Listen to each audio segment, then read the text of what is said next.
Biyernes na ito mga partners, Antipara de Grado, ya regala con el mga bata estudyante. Jonathan Halon.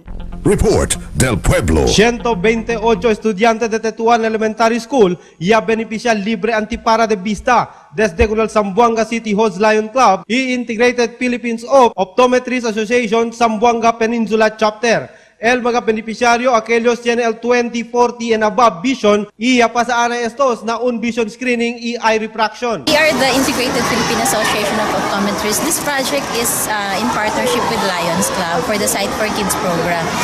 Meron tayong eye refraction, usually vision screening muna. So, siniscreen yung mga bata and then, pag na-screen na sila, i-check na namin sila if they have vision 20/40 or above. So, yun na yung mga hindi nakakakita masyado ng, kung makikita mo yung Snellen chart, yun na yung above the green line, above the red line, above the red line. So, hindi siya masyado nakakita sa malayo at 20 feet. Asigon con el presidente del Zamboanga City Lions Club, Nelson de Aziz Basa, el objeto amo para ayuda con el mga estudyante de eskwela publiko que hindi ta pwede aporda compra Antipara de Vista. To be able to provide this less fortunate mga pupils natin, especially sa government institution na who cannot afford to buy one. No?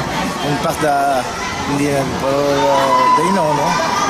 Not able to know that they're having some side problems, and we come up with this kind of project para matulungan natin in our simple way.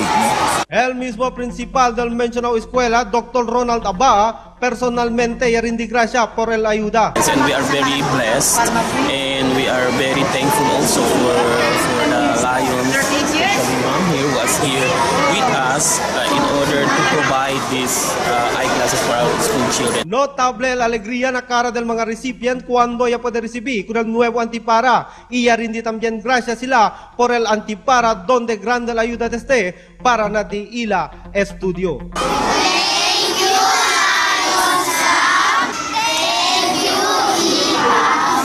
Jonathan Halon, i 105.9 News FM, i Media Mo.